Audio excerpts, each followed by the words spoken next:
Seafoods. Unlimited. It's alive. Excuse me, Dad.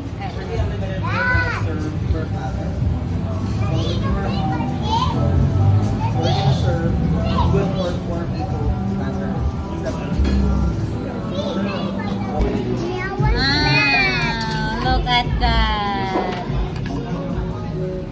Seafoods. Wait, so nag-picture sa si Uncle Matt. Oh, the garlic is good. Hi guys! Kumusta ang lahat? So ngayon, mag-voice over muna ako kasi makaparite si Mami Ling. Sayang naman yung video, 'di ba? Kaya hindi ako marunong mag-voice over. So, try ko na lang best ko. So, let's eat guys. Magbukbang tayo ng seafoods. Unlimited seafoods dyan. Sa fresh catch restaurant. Ganon yung name sa pinuntahan namin. Kasama yung husband ko, si Lian, at yung friend namin na Afam. So, gusto ko babalik pa rin dyan guys. Kasi worth it talaga yung presyo. 700 plus yung per head. So, next time, gusto ko kasama si Ate Faith magmukbang dyan. Yeah, sobrang sarap talaga. Mixed seafoods na siya. So, nasa iyo na kung ano yung maubos mo talaga. Ilang platter na maubos mo. Yeah, so, natablawan si Mami Ling. So, naghugas kamay naman ako kaya ako nagkamayan. Mas masarap talaga siya, ikamayan mo lang ba? Para feel na feel. So, yan, chika-chika lang tayo habang magmukbang. Yan. Pasalamat talaga ako sa lahat. Yung sumusuporta sa akin dyan. Andyan pa rin nanonood sa akin kahit boring yung content ni Mami Ling. Yeah. And also, kay God of course. Pasalamat talaga ako kay Lord sa lahat-lahat ng blessings na dumating sa buhay ko. Yung sa husband ko, na sobrang swerte ko talaga sa husband ko guys. Alam niyo talaga yan. Sa hindi nakaalam, swerte ako. Yeah, yung pray ko na sana hindi magbabago. So far, 1 year na kami. Sobrang dali lang panahon. This month talaga, March. Yung end of the month, siguro yung March. March 27, 28 yung, 28 ata yung first meet namin. So, yan. Dali lang panahon ngayon. Andito na ako, kasama yung husband. Kasal na talaga. Masabi na kasal na si Mami Ling. Masaya, kasama si Lian, di ba? Yan, wala nang stress, problema. Kaya God is good talaga guys, di ba? Kasi simula noon yung pandemic time, maraming nangyari, maraming may dumating, may nawala, ganun ba? Ganun buhay. So, nagkamayan lang ako guys ha, kasi yung isang platter talaga parang sa akin talaga. Kasi per head man yung platter, yung binayaran doon. Kaya, pwede ko siyang imukbang o kamayin mag-isa. So, sometimes yung husband ko din siya kamay, magkuha, diba? Okay lang yan kasi naghugas kamay naman kami. Diba? Enjoy talaga ako sa seafoods. And si Lian, yung shrimp lang sa kanya. So, busog na yan si Lian. Pinakain ko na siya una. Sinubuan ko naman yung afam ko, yung husband ko. Hindi ko lang siya pinakita sa video kasi wala nang space sa table, ganun. Then, mas gusto ko yung ako talaga yung makita nyo na magmukbang ng seafoods na favorite ko. Diba? So, kung gusto nyo dyan guys, punta lang kayo doon sa, ba yun? Virama ba yung lugar na yun? Virama. Yeah. Yung name sa place, like, Fresh Catch Seafoods. Ganun yung name. May Facebook page din sila. So, parang Monday to Friday yung unlimited seafoods nila. Sa weekend, parang wala silang unlimited. Hindi ko sure. Basta, worth it talaga yung presyo, guys. Pwede kang makapili. May garlic, garlic butter or chili garlic, ganun. Yung mahanghang, mahilig sa mahanghang, pwede rin. So, na siya? Sa mixed seafoods, may crabs, shrimp, yung mussels, ba yun? Yung, basta ganun din. Talaba, only talaba din guys. Only oysters. Yeah, hindi ko na naipakita, nagmukbang akong talaba. Basta, worth it talaga yung presyo. Yeah, next time, gusto kong babalik dyan. Kasama ko siguro sa Ate Faith, ganun. Kasi mahilig din yun sa seafoods. Naglaway ako nanood habang nag-voice over. Dito lang ako magaling mag-voice overs, guys. Pasensya kayo, ha. So yan, chika-chika lang tayo kasi hindi na ako naggamit ng pang background music. So ito lang chika-chika ko. So yan. Gustuhan ko dito sa Cebu kasi marami talagang seafoods ba. Ito talaga yung the best seafoods na place na puntahan ko, Cebu. Kasi sa Mindanao, parang wala masyado doon na seafoods. Unlike yung Cebu talaga na every Thursday, depende. Magpunta talaga ako sa Carbon Market, guys, para makapagbili ng mga fresh seafoods. Gusto ko pumunta doon talaga early in the morning, 5, ganun, kasi fresh talaga yung seafoods at marami kang mapilian. Yeah. Kaya ako mahilig sa seafoods, yung husband ko wala din problema din. Magbili ako doon, good for 1 week or 2 weeks, depende. Yeah, then fresh vegetables, fruits, ganun. So, mas maganda kasi din yung kakain kasi kami ni husband ko parang twice a week maglabas kami ba, sa labas kami kumain, ganun yung namin, routine namin. Sometimes magluto din ako like once a day, ganun. Kakain lang man ako minsan, guys, twice a day, ganun. Yung husband ko, ganun din.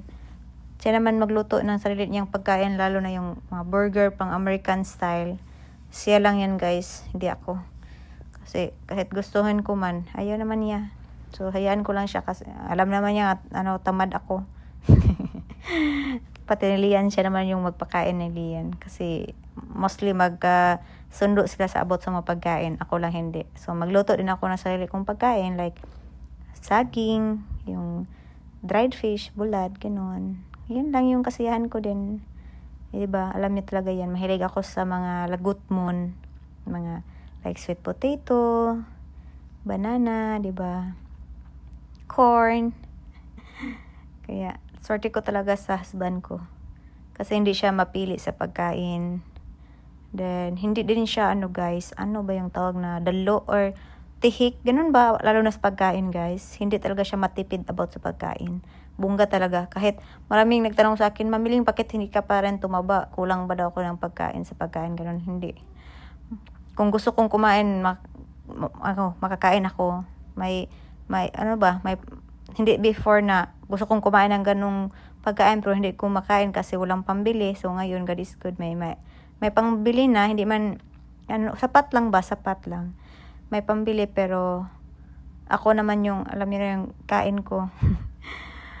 Diba? So hindi yung husband ko lalo sa pagkain, hindi talaga yan kuripot, hindi siya madamot. Hindi naman siya madamot para sa akin at Lian. Yun ang importante, yung mahalaga, diba? Hindi madamot. Kasi, ayan, hayaan ako kung gusto kong kumain. Hayaan niya talaga ako. Pero ako lang yung hindi mahilig kumain ng mga pagkain na hindi ko gusto. Mapili lang ako sa pagkain. Kaya siguro ako payat. Kahit gustuhin ko mang tumaba. Kaya, yun lang yung katawan ko parang sinusumpa ba. Hindi na, tataba. Yun naman yung talaba, oysters. Mahilig din ako sa talaba. Sometimes mag-order ako online, like 4 kilos, 5 kilos, ako lang magkain-kain. At sometimes yung husband ko, kain kasi siya. So, yun lang. Kain ng talaba. Mahilig kasi ako sa talaba. Alam niyo yan, doon pa ako sa Mindanao, kami ni Mama. Kaya na-miss ko si Mama habang magkain ako ng seafoods, magmukbang ako, guys. Remember ko talaga si Mama kasi kami mostly yung magka-banding, Batanggala, Brother June. Si Mama, magmukbang, ganun, makita niyo sa vlog namin. Kasama ko si Mama talaga. Magkaintindihan kasi kami, magkasundo kami ni Mama, lalo sa mga pagkain, ganun. Like mga lagutmon. So yan, nakakami si Mama. Kung malapit lang talaga yung Mindanao, yung kung saan si Mama at Cebu, wala dyan talagang problema. Talaga si Mama, parang tataba kasi kain kung anong gusto niya makain, ganun ba? Si Lian, ninantok na. Gusto niyang manghiram sa cellphone ko. Kaya ako nag-vlog. Sayang naman yung gala. Hindi ako nakapag-content, diba? hirap talaga dito sa city, guys. Hirap makagawa ng content. Mas maganda talaga doon sa probinsya, ganun. Yeah. Gusto ko na talaga tumira sa probinsya, yung may makapag-garden ako, talaga, diba? Pero dito, wala akong choice. No choice kasi nasa city. At dito lang sa loob, minsan labas, pero yan, minsan, tinamad na ako mag-vlog. Ito lang yung ginawa ko, guys, kung may ako ba, kung gusto ko mag-vlog, na lang, weather na lang. Hindi ko lang force, ko talaga mag-vlog. Enjoy ko na lang yung moment. Yan. Hindi na naman ako lalo na ngayon, panahon ngayon na hirap, content ay yung kitaan sa vlog, lalo na sa Facebook, ganun. Kaya hindi ako nag-dependent dun. Yeah. Wala naman akong problema sa about financial kasi provided naman lahat sa husband ko, kaya God is good talaga, diba? Yeah. Hindi same before na ma-stress ako, ma-depress ako, then mag-isip doon na paano ng pera, ganun. Kailangan ko mag-vlog, kailangan ko talaga gumawa ng content, yung ma-pressured ako before. Kasi kailangan ko ng magka-income, kahit konti. Pero ngayon, yung mga ginagmay, yung konting income ko sa mga, sa pag-vlog ko, guys, yun din yung ginamit ko na ako nila mama, yung kapatid ko, mag-share ako. Yeah. Kasi yung sarili kong, yung sa allowance ko, galing sa husband ko, hindi naman ako yung hayaan naman ako ng husband ko kung anong gagawin ko sa pera. Pero gusto ko din yung may sarili akong ipon. Yung hindi niya alam, yung hindi alam ng ganun ba, guys. Yung akin talaga yung sarili kong ganung savings, ganun. Kasi hindi natin alam yung panahon, di ba? Yeah. Unpredictable na pangyayari, ganun. Kaya dapat laging handa. Ganun tayo mag-isip para maging independent tayo ba in the future. Kasi may na tayo, may sarili na tayong ganun. Ipon. Then kapag may emergency lalo na kay mama, may ako, 'di ba, maitulong ako. Yun yung ginawa ko, guys. Kaya hindi man ako maluho. Hindi ako maluho about sa mga materials like mga mahalin na bag, mga damit na mahalin, mga shoes, mga sandal. Hindi ako mahilig ganyan. Bahala na paulit-ulit yung mga damit ko na sinusuot ko, guys. Yung mga bag ko na mura lang, tag 100 plus, ganun. Wala akong pakialam kung anong masabi ng iba. Kasi marami nagsabi na, nakapangasawa ka ng afam, pero ganun, hindi ka marunong magdamit, hindi ka, cheap pa rin daw ako, ganun. Okay lang, cheap, at least, may ipon, di ba? Walang utang. Yun ang malaga. At dito, joke lang. Pero totoo yun, guys. Basta, hindi lang tayo makialam sa buhay ng may buhay. Yun ang malaga. Focus lang tayo sa goal natin. Then, alam niyo naman talaga na mahilig ako sa yung mag-invest like gold, ganun. Yun yung ginawa ko, guys. Practical. Kasi lalo na may anak ako, di ba? Hindi pa natin sure or ma-sure talaga yung future. Pero ako, sa akin, naman, kasal na. So, yan lang. Mahaba-haba naman tong chika-chika ko. Married na talaga ako. Kailangan ko pang magpa-change status. Ayan. After sa masettle kung saan talaga kami tumira dito, guys, for 1 year, another 1 year. Mag-sign ng contract. Yeah. Kasi mag-end na yung kontrata namin dito. So, again, thank you so much sa inyong lahat, sa walang sawang sumusuporta sa akin. Thank you. Mga friends ko dyan, mga atis, titas ko, nasa ibang bansa. Ingat kayong lahat. Ay, Ate Beth, ingat Ate Ruth. Kayo lahat, guys. Basta ingat kayo, lalo na sa panahon ngayon na may war, gira-gera. Yan. Sana wala nang gulo para happy lang lahat, diba? Yan ang husband ko. Dami din siyang naubos. Yan, guys. Again, thanks for watching. And God bless you all.